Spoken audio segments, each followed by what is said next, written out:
Yashodanandana Bhadajana Ranjana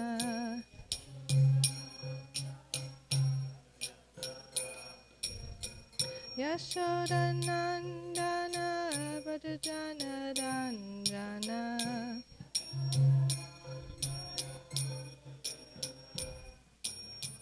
Yamunatira Vanachari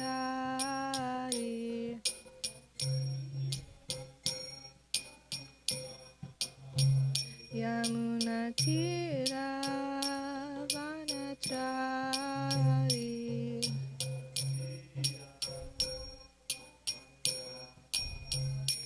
Jaya Radha Madhava Kunja Vihari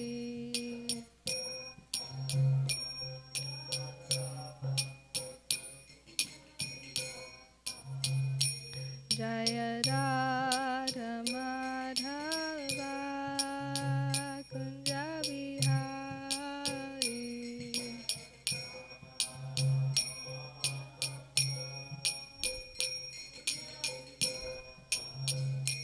Jaya Gopi Janavallabha Girivanadari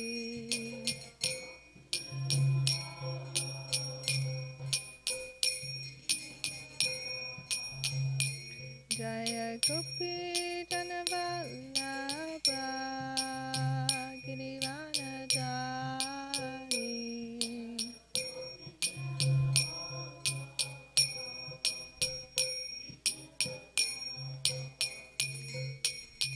Yashodanandana Bhadajana Ranjana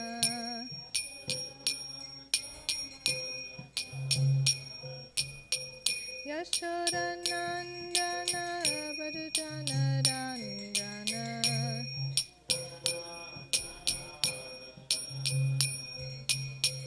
Yamunatira Vanachari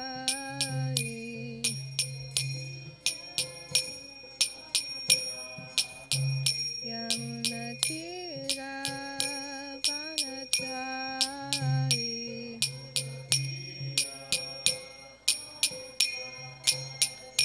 Jaya Radha Madhava Kunja Vihari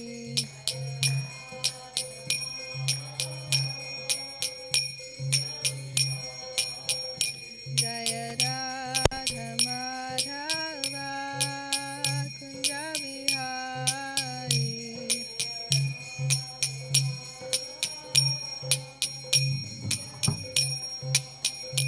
Jaya Gopi Janavallabha Girivanadari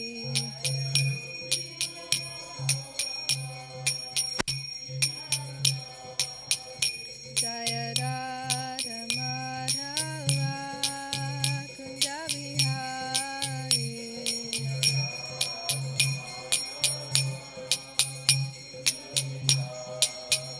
Jaya Radha Madhava Kunja Vihari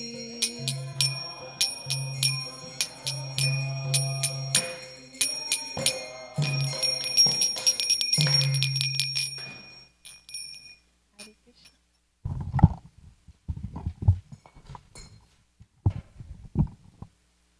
Hare Krishna, welcome to Srimad Bhagavatam class at the most auspicious Sri Radhikala Chandji Dham.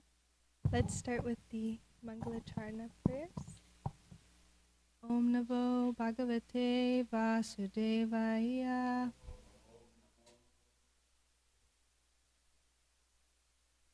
Om Namo Bhagavate Vasudevaya.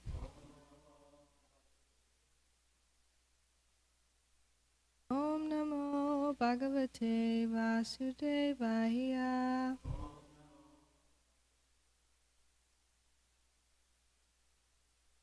I'm going to do the Sanskrit and the English all together. Naram Chava Narottamam Devim Saraswatim Vyasam Tato Jayam.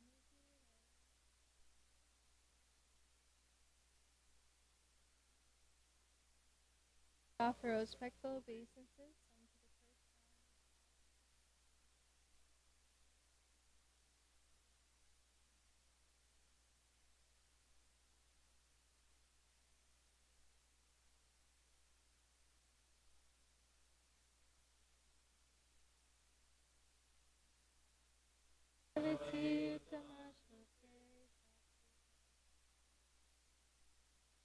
Their attendance in classes on the Sabbath that is troublesome to the heart is always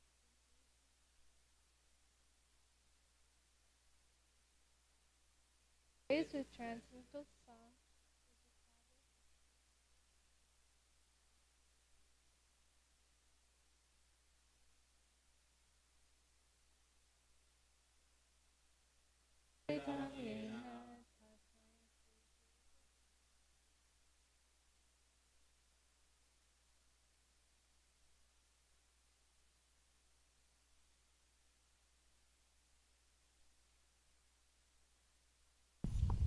Chai, thank you so much for joining today. I want to first start by asking for the blessings of the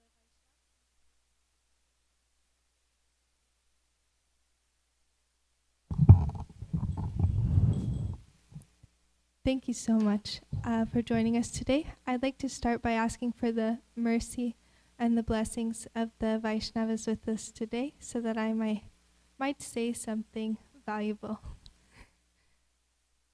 Thank you very much. We're going through chapter 16, verses 12 through 25 today with the focus on verses 24. Let's begin by reading the translations.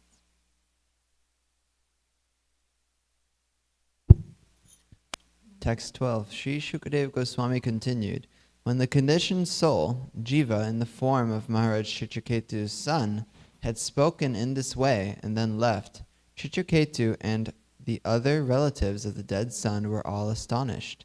They cut off the shackles of their affection, which was due to their relationship with him, and gave up their lamentation. After the relatives had discharged their duties by performing the proper funeral ceremonies and burning the dead child's body, they gave up the affection that leads to illusion, lamentation, fear, and pain. Such affection is undoubtedly difficult to give up, but they gave it up very easily. Queen Krityaduti's co-wives, who had poisoned the child, were very much ashamed, and they lost all their bodily luster. While lamenting, O king, they remembered the instructions of Angira and gave up their ambition to bear children. Following the directions of the Brahmins, they went to the bank of the Yamuna, where they bathed and atoned for their sinful activities. Thus, enlightened by the instructions of the Brahmins, Angira and Narada, King Chitraketu became fully aware of spiritual knowledge. As an elephant becomes free from a muddy reservoir of water, King Chitraketu came out of the dark well of family life.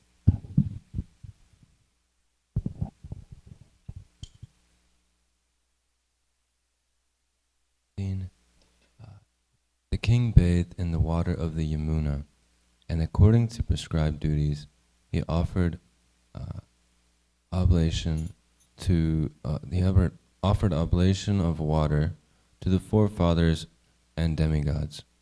Very gravely controlling his senses and mind, he then offered his respects and obeisances to the sons of Lord Brahma, Angira and Narada.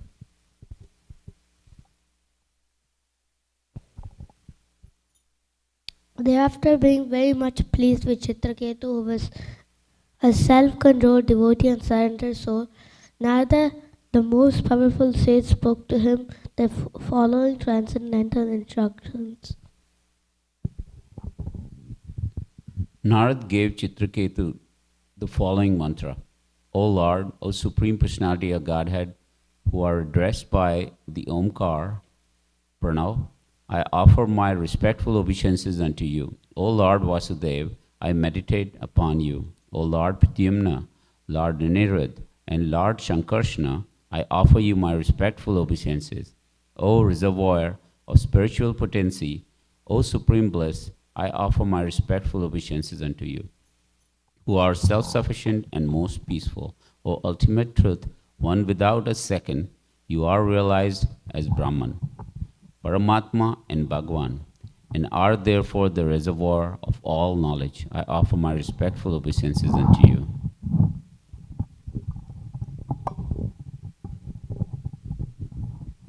Perceiving your personal bliss, you are always transcendental to the waves of material nature. Therefore, my Lord, I offer my respectful obeisances unto you. You are the supreme controller of the senses, and your expansions of form are unlimited. You are the greatest, and therefore I offer my respectful obeisances unto you.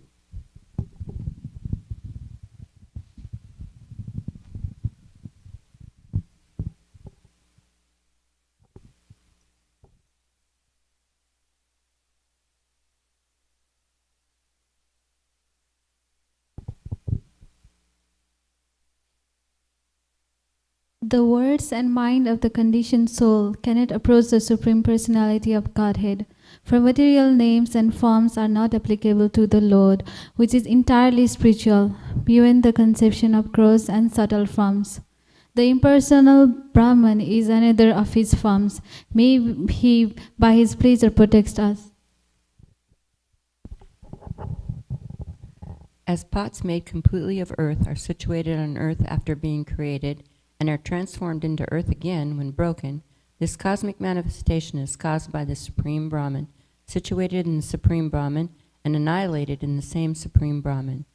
Therefore, since the Supreme Lord is the cause of Brahman, let us offer him our respectful obeisances.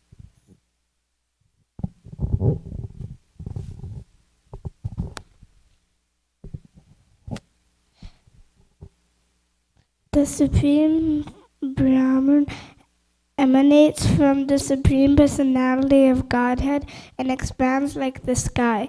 Although untouched by anything material, it exists within and without.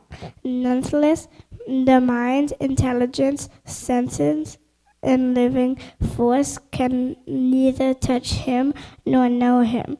I offer unto him my respectful obeisances. Text 24. As iron has the power to burn when made red hot in the association of fire, so the body, senses, living force, mind, and intelligence, although merely lumps of matter, can function in their activities when infused with a particle of consciousness by the Supreme Personality of Godhead. As iron cannot burn unless heated by fire, the bodily senses cannot act unless favored by the Supreme Brahman.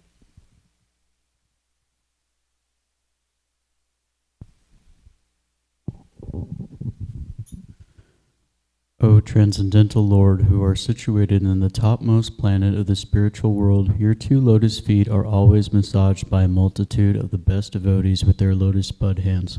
You are the Supreme Personality of Godhead, complete in 6 opulences. You are the Supreme Person mentioned in the Purusha Shukta prayers. You are the most perfect, self-realized master of all mystic power. Let me offer my respectful obeisances unto you. Jai. So that is the conclusion of our verses for today, reading the translations. Let's briefly go back through and highlight some key points from the verses today. So beginning with text 12, we saw that the bonds of affection between King Chitraketu, his wives, and their son were described as the shackles of affection. And Srila Prabhupada actually says that the highest love in the material world is between a mother and their child. Yet still this bond is described as a shackle. And these verses actually go into why it's described as such. In the next verse, verse 13, it talks about that affection between them leads to illusion. So it leads to a higher attachment and association, identification with the bodily concept of life. This also leads to lamentation, fear, and pain. When we have affection for our children, we naturally worry for them. Same if we have affection for anyone else's body. So these sorts of attachments, although natural, is what causes this illusion. So we can see that in the following verses, King Chitraketu was freed from this illusion because he was so willing to surrender and give up this attachment to temporary material bodily identification with life. So after they bathed and atoned for their sinful actions, you can see it's described that King Chitraketu became fully aware in spiritual knowledge. He came out of the dark well of material life. But before that, it's described, he was willing to again surrender those attachments. Prahlad actually says something very similar in relation to family life, that there's that it's a bottomless well of no nectar. That the true nectar lies in our relationship, loving transcendental service with the Supreme Personality of Godhead. So we can see that in the rest of the verses, King Chitraketu received some instruction from his spiritual master Narada Muni. Now he was qualified to receive such instruction because it said he gravely controlled his senses and his mind. You can see that grave mood of King Chitraketu following the death of his dear son and returning to full transcendental knowledge, spiritual awareness, Krishna consciousness. He had this very grave mood. He was very sober. And so it was much easier for him to control his mind and his senses. Because of this, Narada Muni was very pleased with King Chitraketu and gave him some nice instructions. We can read the prayers following, where a beautiful glorification of our Supreme Lord.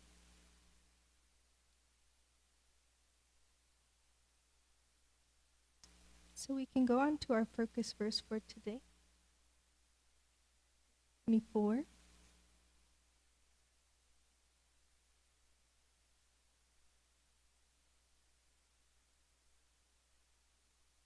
Indriya prana manodihami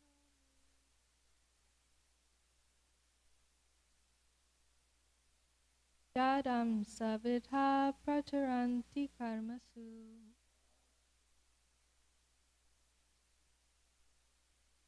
naivan yadalau hamiva prataptam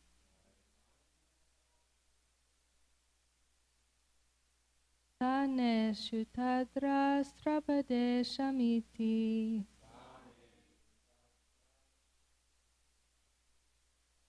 Dehendriya prana manodihomi Yadam savidha pracharanti karmasu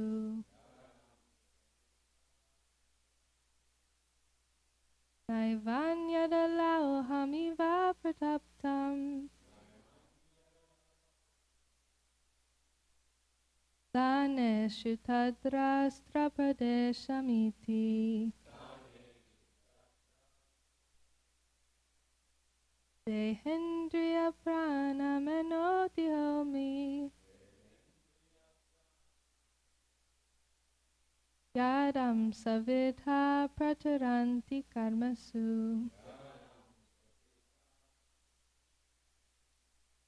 Naivan yadalau hamiva prataptam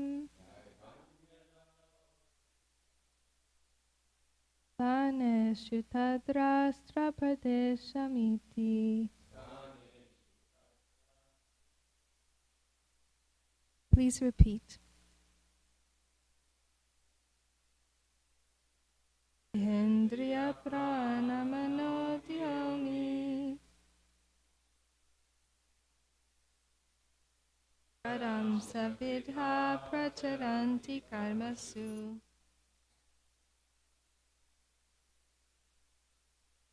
Adivantyamamto hamiva pradaptam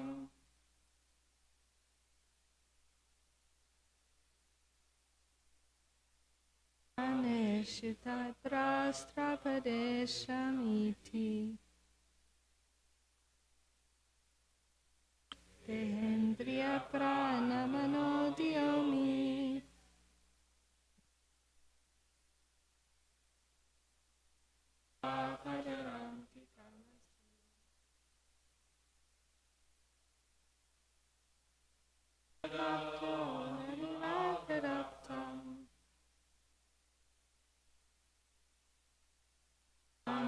Shuddhadrashtra Padeshamiti.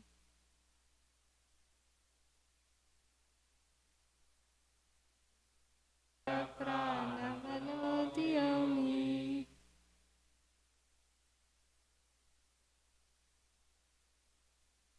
Padam savidha pracharanti karmashu.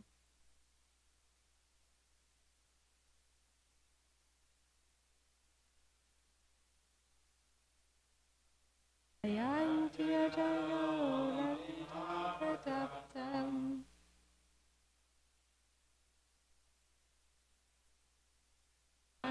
Shuddhadrashtra Padeshamiti.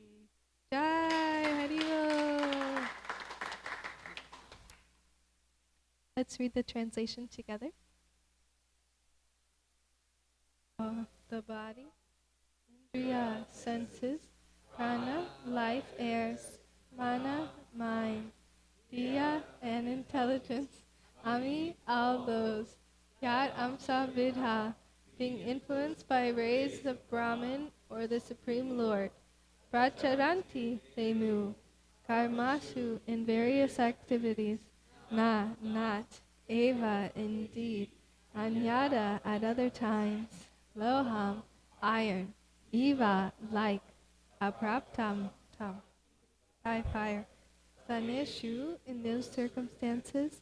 Tat, that. Drastra, apadesham. They name subject matter. Eti, achieves.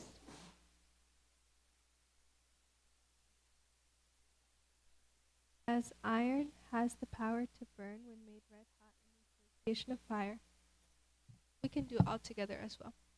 As iron has the power to burn when made red hot in the association of fire, so the body, senses, living force, mind, and intelligence, although merely lumps of matter, can function in their activities when infused with the particle of consciousness.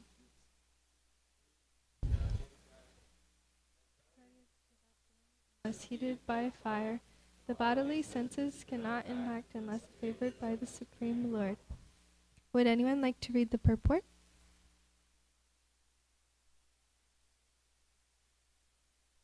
Red hot iron can burn, but it cannot burn the original fire.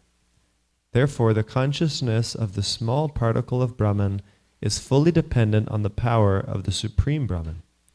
In Bhagavad Gita, the Lord says, Matas pratir jnanam apohanang cha. From me, the conditioned soul receives memory, knowledge, and forgetfulness. The power for activities comes from the Supreme Lord, and when the Lord withdraws this power, the conditioned soul no longer has energy with which to act through his various senses. The body includes 5 knowledge-acquiring senses, 5 active senses, and the mind. But actually, these are merely lumps of matter. For example, the brain is nothing but matter. But when electrified by the energy of the Supreme Personality of Godhead, the brain can act, just as iron can burn when made red hot by the influence of fire. The brain can act while we are awake or even while we are dreaming. But when we are fast asleep or unconscious, the brain is inactive. Since the brain is a lump of matter, it does not have independent power with which to act. It can act only when favored by the influence of the Supreme Personality of Godhead, who is Brahman or Parabrahman. This is the way to understand how the Supreme Brahman, Krishna, is present everywhere, just as the sunshine is present because of the sun god in the sun globe. The Supreme Lord is called Hrishikesha. He is the only conductor of the senses. Unless empowered by his energy, our senses cannot act. In other words, he is the only seer, the only worker, the only listener, and the only active principle or supreme controller. Jai. All glories to our Supreme Lord, Sri Krishna. So this verse talks about how we are fully dependent on the mercy of the Supreme Lord. Now, sometimes we don't always act like we are, but nonetheless, the fact of how energy works is that without that influence of energy, that life-giving force from the Supreme Lord, we cannot act. And that everything that's happening in the world is all due to that mercy of our Supreme Lord. Now, we can repay this with gratitude and engage devotional service. In the material world, we come under this illusion that we are the doer or the controller. And even when we are not fully realized enough to act with complete knowledge and love of God, we can still engage our senses appropriately and properly by devoting them to Lord Krishna's service. You can practice this. We do practice this through arti.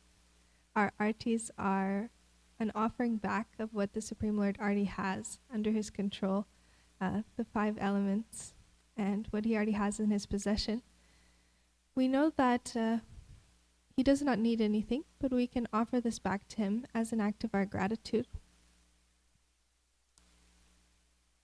Sometimes we can also realize where maybe we're not doing this. We can see parts of our life where we might not be engaging something we have properly in Krishna's service.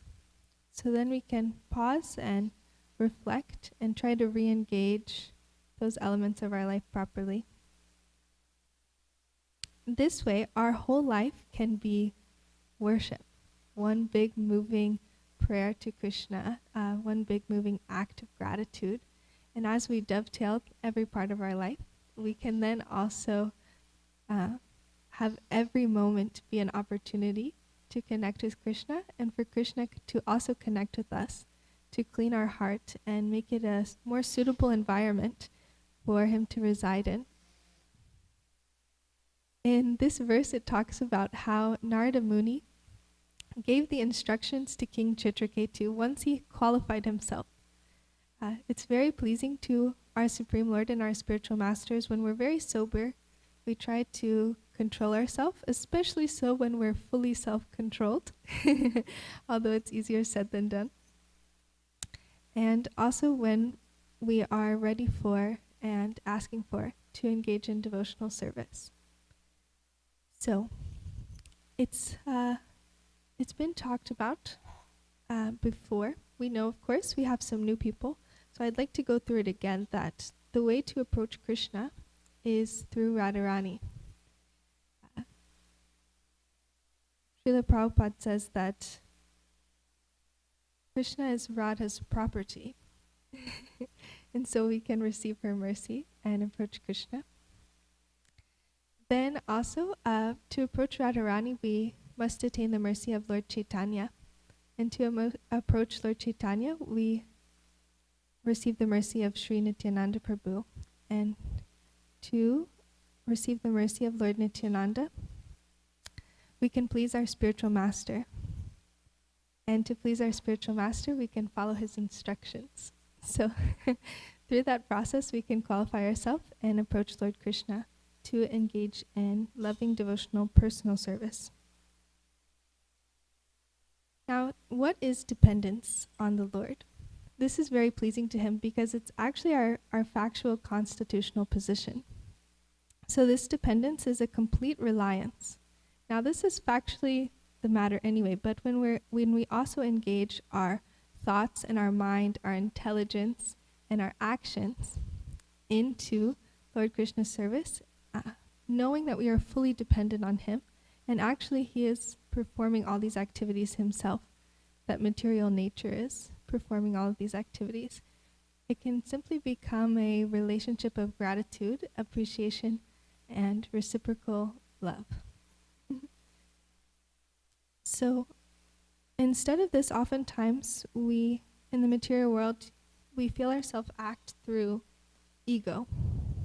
This idea of I, me, and mine, or greed, or hoarding possessions. This is actually a very unnatural position for us as spirit souls. We've become tangled in this web of these reactions, but actually,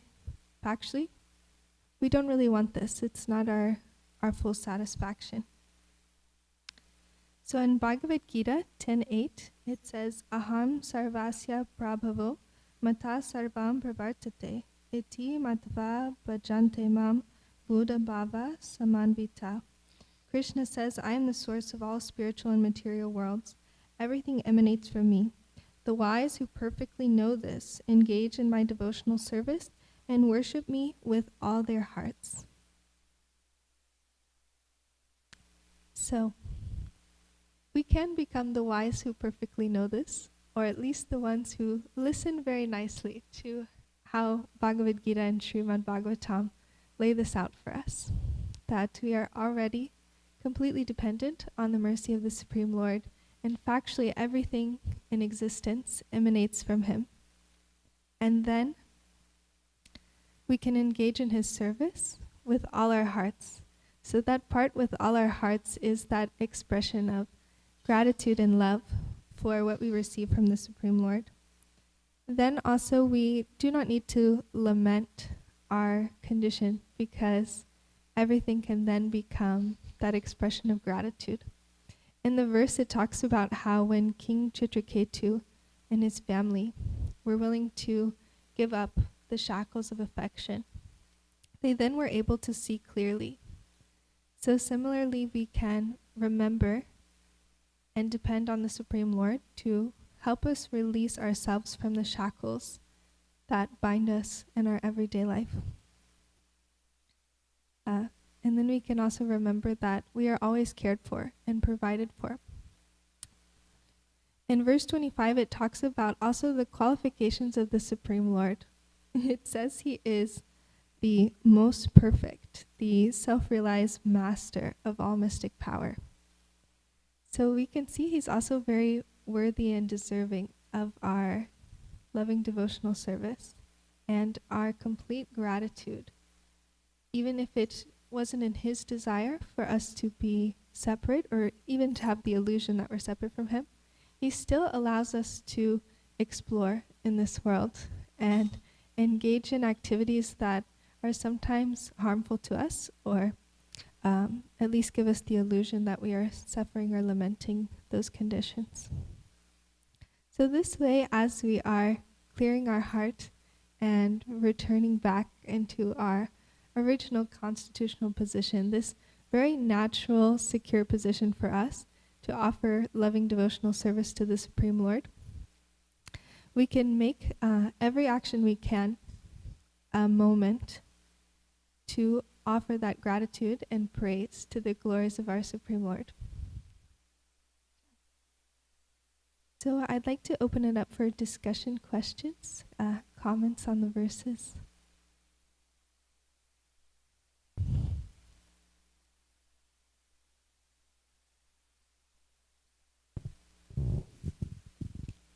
Hare Krishna.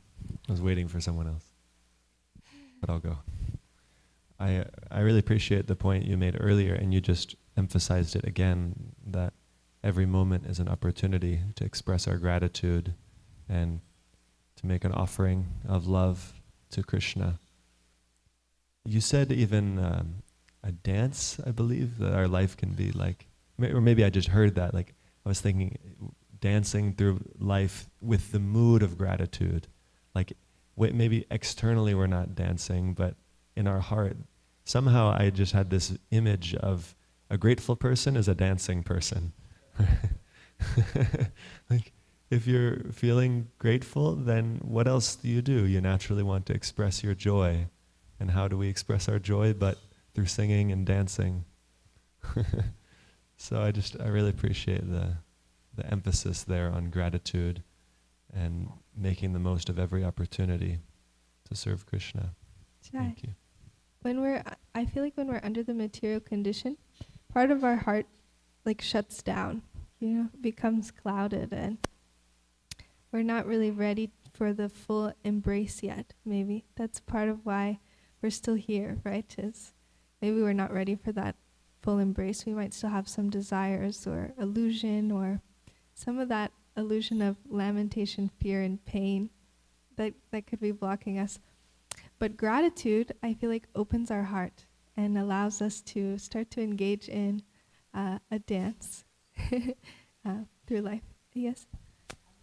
I really appreciated how you said our whole life can become one big moving prayer and an act of gratitude. That was so beautiful. And to supplement that, you later said we need not lament. Everything becomes an expression of gratitude. So basically what is, we have these bursts of gratitude and we have these bursts of lamentation also. So, but if we take the lamentation away, we are left with just gratitude. So that was also a very beautiful aspect. Thank you. Also, just a quick point, related to the class today and yesterday, this knowledge, it's kind of heavy on detachment from family. And without a mature understanding, it's very easy that someone could be very cold and really hurt someone in their family. Even there's an example of this one devotee who got lost as a child in India and ended up in Mayapur. Vedasara Prabhu is in Atlanta. And he was very young after his... Was there another microphone?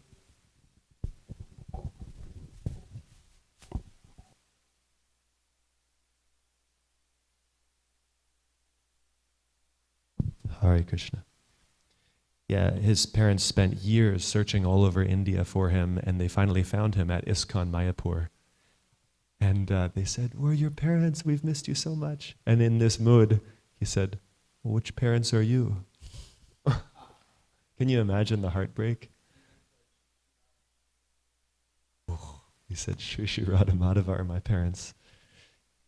Yeah, so without a mature understanding, yeah, he's an amazing Vaishnava, and he's matured incredibly. Yeah, I just was thinking that out of gratitude, we need to not neglect even materialistic people who have helped us along our way. Old teachers and friends and family. We may not want to associate with them very intimately, but still we should give all due gratitude for especially our parents who have done so much to raise us into adults. Hare Krishna. Jai, thank you so much for bringing up that point, Prihat Prabhu. I feel like also sometimes when we think of detachment, it feels cold, but we're meant to actually become more neutral, kind of like Krishna is very neutral, but he engages in a very loving way with us and according to what we need. And for this, for me personally, I had this misunderstanding. And it was when my spiritual master recommended that Srila Prabhupada is our example. He was very detached, but he still engaged in a loving way with all his disciples and everyone who came. He acted in such a compassionate manner. And in that qualities of a more advanced devotee, we also see Krishna in the heart of every living entity. And that awareness of Krishna consciousness leads us to, do respect to all living entities. And then also when we remember to engage in a way that's pleasing to the Supreme Lord, that wouldn't be like cold and unfeeling. Hare Krishna. I just wanted to say I like that point too about making one's life like a consistent walking, maybe even dancing prayer. But I just wanted to ask, how could we practically do that or practically remember that? Because sometimes we might have things to do, like, oh yeah, taxes are coming up. It's almost February already. Got to do your taxes. Brushing your teeth, different sleeping in, different things like that might seem mundane. And yeah, I'd just like to hear some expansion on this idea. Thank you so much. I really appreciate that question. For me personally, and I encourage everyone to do the same, it starts with the taking stock of what do we do in our life? How can we engage or dovetail this in Krishna's service? And then also, even for mundane matters, remembering why we're doing what we're doing, and then dedicating that in our heart. It can be difficult because our mind is as voracious and uncontrollable as the wind, as Arjuna says. But we can always try to dovetail what we're doing in Krishna's service in some way. If we're doing our taxes, it's so that we can be financially balanced and be able to actively engage in Krishna's service, and even sometimes engage the Lakshmi that we've been allotted in Krishna's service. If we're brushing our teeth, it's to maintain our body and our health. We know our teeth is very important to our overall maintenance and bodily health, and then we can enthusiastically engage in Krishna's service. And then it also comes back to that attitude of gratitude. If we maintain that at every moment, always turning back to, this can only be happening because of Krishna's will. What can I learn in this moment? How can I please Krishna in this moment? Even if it's simply in our mood or our mind, this practice of Krishna consciousness is to become always conscious of Krishna. So we can actually practically engage this way by always remembering, what are we doing and why are we doing it? In what way is this for Krishna? And then also asking the guidance of our senior mentors, our gurus and other Vaishnavas. How can I purify my consciousness to think of what I'm doing in the right way? Maybe someone can help us take stock of what's in our life and how we can engage that in Krishna's service. It can be very easy for us to say some things in Krishna's service, and maybe we can refine it a little more. So our guru and our simple devotees can always help us engage practically in our life in a loving and grateful way. Yes.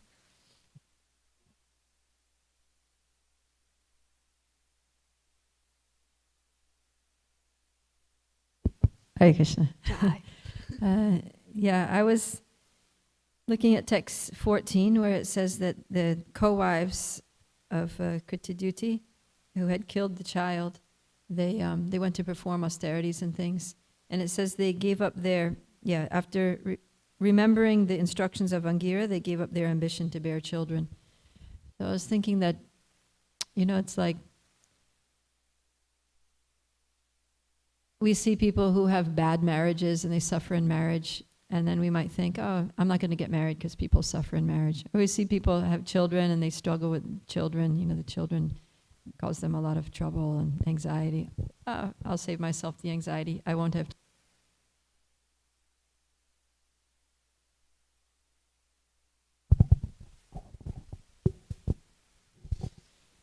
In one sense, it's kind of just opting for the easy life, just like the path of least resistance. And I can understand that there's merit to that, but there's also a higher principle, that you do things in the service of the Lord, like what you were just saying. Because the instructions that Angira gave them was the science of the soul, right? That we're all spiritual, we're not these bodies, bodily relationships are temporary, so don't get too attached. But the process of bhakti goes beyond just, atma tattva. It's like developing a loving relationship with Krishna and helping others to try to also develop their relationships with Krishna. And when potentially mundane activities and relationships like, family life, getting married, having children, raising children, are done in the service of Krishna, right? To work with this person to try to advance or serve Krishna together, to bring these souls that have taken birth in my family back home, back to Godhead, to teach them the process of bhakti and engage them. Then it's a different story, then it's like, because if someone would read this and think, oh yeah, I'm not gonna enter family life because it's problematic, then I think that's kind of like a low level of spiritual understanding. A higher level of spiritual understanding is that, no, I'm gonna do this as a service to Krishna, because there's so much potential for spiritual advancement and for myself and others if I do. Jai, I really appreciate that point, the highlighting the difference between personal ambition and service to Krishna. So I feel like the key word in the verse you highlighted is they gave up the ambition to have children. So it was more of like something they were wanting to fulfill their personal desire. And oftentimes we can have personal ambition to improve our own life in some way. But that is still us trying to kind of enjoy without Krishna. And so we can still dovetail those desires and try to develop that proper mood of, I would like to do this for Krishna as an act of gratitude, as an act of loving service, and even in a fully surrendered way. We can come to this understanding that because we are factually fully dependent on the mercy of the Lord, we can also be fully surrendered and engage in that way and have that understanding of anything that's preventing us from being fully surrendered is parts of illusion and misidentification. And so then we can pray to hopefully fully surrender as soon as we can. Yes, Juno?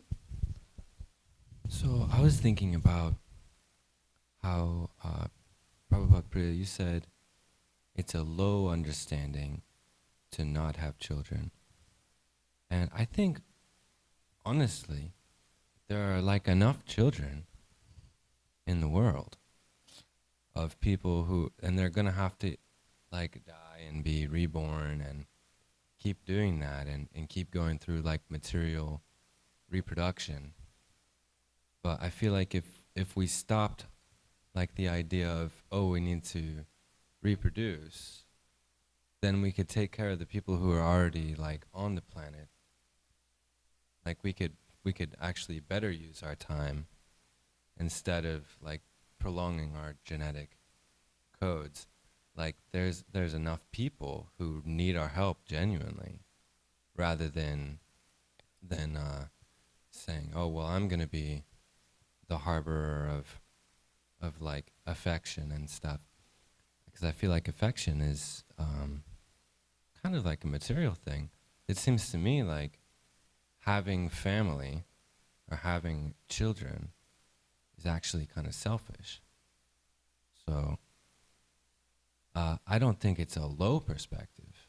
I think that it could actually be kind of a good perspective to not have, a family, not have material prolonging of the genetics. Just because I'm thinking about all these people who don't have access to like Krishna consciousness, and instead of like creating new people, being like these ones can be the ones that are Krishna conscious, there are so many out there that like need Krishna consciousness and don't have access to it, right? So maybe we could even better use our time instead of, popping out babies, but use the ones that are already there and kind of heal them, right? So Yeah, that's actually a really valid choice. Some couples do make that choice in Krishna consciousness to just engage their life completely to the Sankirtan mission, to spreading the holy names and the teachings of the Lord. So it's a valid choice. They're still kind of having children, so to speak, because they're nurturing younger souls. There's also the fact of like, even if we all agreed in the world to stop having kids, there would still be souls that would need to be born in the material world to burn their karma or to come into Krishna consciousness in some way. So there's still a need for that. There's also Vaishnavas who want to come to this earth and participate in Lord Chaitanya's movement that's happening here on earth now, the golden age from the golden avatar. So we can fulfill the desire of these souls by also agreeing to engage in service in that way and nurturing and upbringing these souls that want to come participate in this very special movement. It's just different ways of looking at it. I think Prabhupada Priya's point, which you can clarify if she wants, is more that the lower understanding is, I'm not going to engage because I don't really feel like having kids type of thing. I feel like it's too much trouble or something like that. When more proper attitude is, I'm willing to do anything necessary to please the Lord. Yeah. Thank you for mentioning Juno, for commenting on that. Yeah, I'm thinking what you were just saying, the point Prabhupada Priya was making, is there in the Gita that there's renunciation in the different states of consciousness. Yeah. And renunciation for someone who is in a lower state of consciousness is because it's difficult. I don't want to have a family because it's hard. Yeah. Versus someone who is at a higher state of consciousness, they do what needs to be done. This is in, I believe it's chapter 18 of the Gita. Rather than, I don't want to do it because I don't want the trouble. No, I'm willing to take on some trouble for helping others. And so that could manifest as having a family, or it could manifest as not having a family. But either way, my purpose is to help people become pure devotees and make this world a happier place. So whether that's my own children or whether it's seeing others as that kind of like a child. Yeah, taking on disciples. Yeah. And I'll just add that just because one is in family life doesn't mean they can't also be gurus and they can't be fully part of the Sankirtan movement.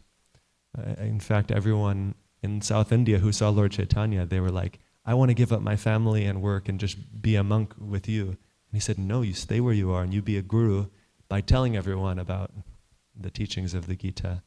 You always chant the holy names, you always study and teach the scripture, and you're a guru.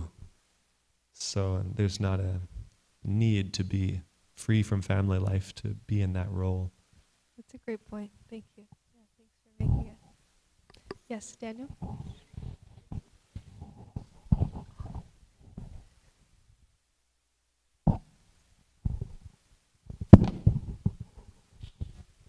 Hare Krishna, thank you for teaching.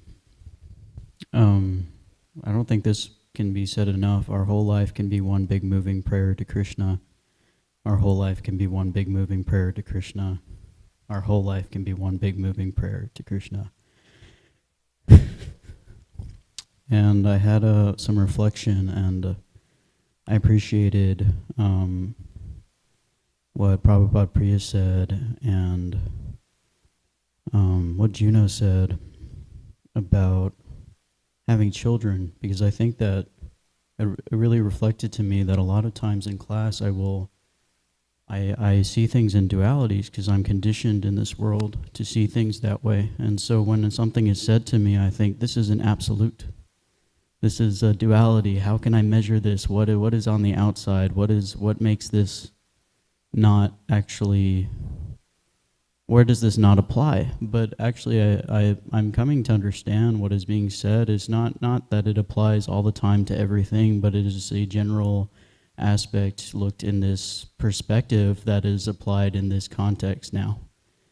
And that's just what I'm coming to understand. And I think that, yeah, like, from what I understand, it was not saying everyone should have a family, but saying if you choose not to or to have one, it should be done not for the path of least resistance, which is still sense gratification, or me and mine, sense gratification, versus devotional service. And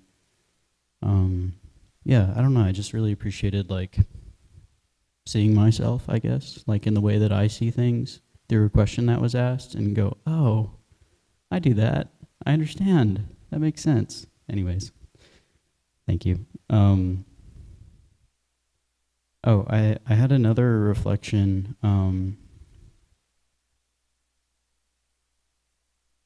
I was thinking about how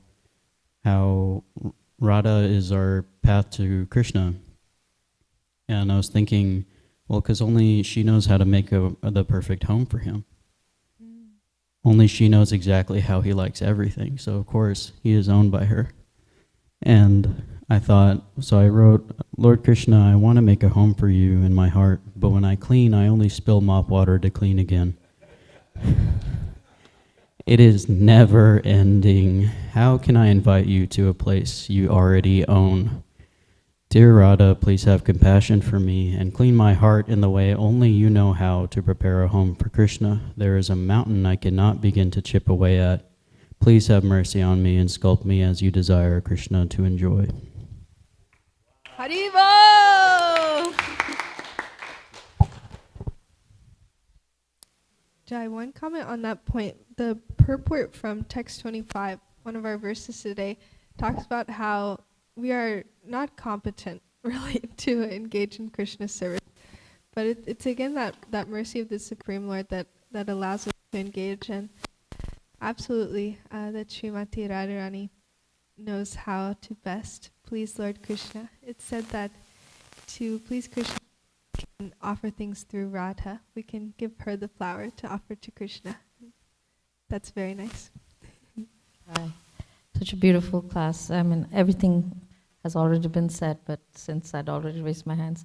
So the point to Prabhu's question about do we really need to have kids? No, there's, as we've all said, there's so many exalted devotees who treat their disciples as children. But for some of us, we have to go through that experience. And I can say for my personal self that having children gave me so much appreciation for all the mothers who have gone through this process. It's just, it opens your eyes to how much suffering all these mothers have gone through. And my love for my mother just went, so that appreciation, sometimes we just have to go through that process. Also another process, like sometimes, I was very, oh, this person's sick because they did something wrong. And then I went through a life experience where I realized that sometimes people do fall sick, maybe some past life karma, but not really something that they've done. And that gives you so much compassion and understanding. So sometimes our lived life experiences give us a lot of compassion and understanding for everybody else around us instead of just judging them. Beautiful point, Mother Tulsi Saki. Haribo. I've thought of before also that motherhood and fatherhood can lead us to a small fraction, inkling of understanding what Krishna goes through as our supreme father and mother of all living beings. If we think about the amount of energy and effort it takes to raise one child in the material world, what about Krishna, who pervades and supports the entire universe with just a small fragment of his being, and things like that? The amount of energy and effort he constantly pours in to support all of life in the material and spiritual worlds. So another impetus for gratitude we can take forth. Thank you so much. Hare Krishna, all glories to Sri Sri Radhikala Chandi. Srila Prabhupada ki jai.